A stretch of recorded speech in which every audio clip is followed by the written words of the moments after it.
अस्सलामुअलैकुम। कैसे हैं आप सब लोग? उम्मीद है सब ठीक ठाक होंगे, मज़े में होंगे। आज मैं आपको मैंगो की मदद से एक बहुत ही मज़ेदार ठंडा मीठा मशरूब बनाना सिखा रही हूँ। इसमें साबूदाना भी इस्तेमाल किया जाता है, इसकी वजह से इसकी तासीर बहुत ठंडी हो जाती है। तो गर्मियों में आप इसे बनाएं, एंजॉय करें। तो चलें बिस्मिल्लाहिर्रहमानिर्रहीम पढ़कर इसे स्टार्ट करते हैं। साबूदाना और मैंगो की मज़ेदार सी ड्रिंक बनाने के लिए मैंने सबसे पहले साबूदाना को भिगो दिया था। ये देखिए, ये भीगे हुए काफ़ी देर इसको हो गई है, तकरीबन आधा घंटा हो चुका है। भीगने से ये बहुत जल्दी तैयार हो जाता है। तो सबसे पहले हम इसको चढ़ा देते हैं, इसके बाद हम बाकी चीज़ें तैयार करते हैं। ये मैंने 2 गिलास पानी ले लिया है। अब इसमें भीगा हुआ साबूदाना डाल रही हूँ और इसको हम चूल्हे पर रख देंगे उबलने के लिए। इसको हमें इतना पकाना है कि ये ट्रांसपेरेंट सा हो जाए।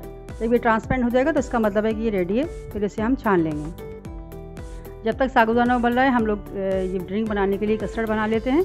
इसके लिए मैंने ½ लीटर दूध लिया है और इसको मैं एक पैन में डाल दूँगी और थोड़ा सा दूध में बचा लूँगी ताकि हम इसमें कस्टर्ड घोल सकें। इतना सा मैंने रोक लिया है। इसमें हम डाल देंगे 4 टेबल स्पून चीनी। चीनी आपकी मर्ज़ी है, आप कितना भी मीठा रखना चाहें रख सकते हैं। अगर आप तेज़ खाते हैं तो आप ज़्यादा भी ले सकते हैं, लेकिन ध्यान रखिएगा इसमें हम मैंगो भी डालेंगे और मैंगो प्यूरी भी डालेंगे, तो इसलिए इतनी ज़्यादा मत रखिएगा। इसमें डाल दिया है हमने। इसमें उबाल आ जाएगा तो फिर इसमें हम कस्टर्ड घोल के डालेंगे। इसमें उबाल आ चुका है। इसको आप चलाते रहें ताकि नीचे से ये लगे नहीं, क्योंकि चिकना सा होता है तो नीचे लगने का खतरा होता है। अब इसको हम इतना पकाएंगे ये सब ट्रांसपेरेंट सा हो जाए। इसको अब हम छान लेते हैं। ये देखिए, सारे दाने इसके ट्रांसपेरेंट हो चुके हैं। फिर थोड़ा सा ठंडा पानी डालेंगे ताकि चिपके नहीं और इसे हम अलग रख लेंगे। दूध में उबाल आ चुका है। इसकी आंच थोड़ी सी कम कर देंगे और इसमें हम कस्टर्ड पाउडर डालेंगे। ½ लीटर दूध के लिए मैंने 1 टेबल स्पून भर के कस्टर्ड ले लिया है। ये मैंगो कस्टर्ड पाउडर है। इसे अच्छी तरह घोल लेंगे। हमें कस्टर्ड बिल्कुल पतला पतला बनाना है, इसलिए हमने 1 टेबल स्पून लिया है। हमें आम कस्टर्ड की तरह गाढ़ा नहीं बनाना है, क्योंकि इसे हम ड्रिंक के तौर पर यूज़ करेंगे, इसलिए हमें इसे पतला बनाना है। इसे अच्छी तरह घोल लें, इसमें कोई लम्स वगैरह ना रहे। जब दूध में उबाल आ जाएगा तो फिर इसमें हम शामिल करेंगे और इसे मुस्तकिल चलाते रहेंगे ताकि गुठलियाँ ना बने। ये देखिए, अच्छी तरह मिक्स हो गया है। इसमें कोई गुठली वगैरह भी नहीं है। 1 मिनट उबाल लेने के बाद हम चूल्हा बंद कर देंगे। इसमें उबाल आ चुका है।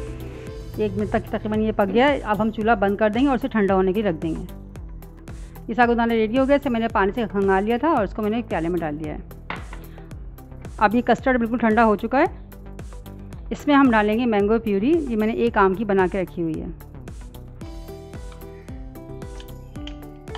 इसे अच्छी तरीके से मिक्स कर लें।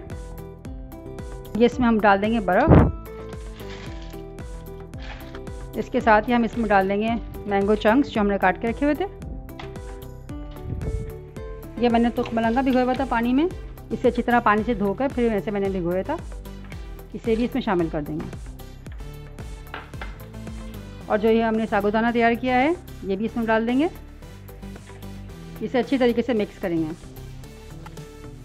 अब ये मैंने मैंगो जेली बनाई हुई थी, इसे मैंने जमा लिया। अब इसके मैं छोटे छोटे क्यूब काट लूँगी और इसको भी हम इस ड्रिंक में शामिल करेंगे।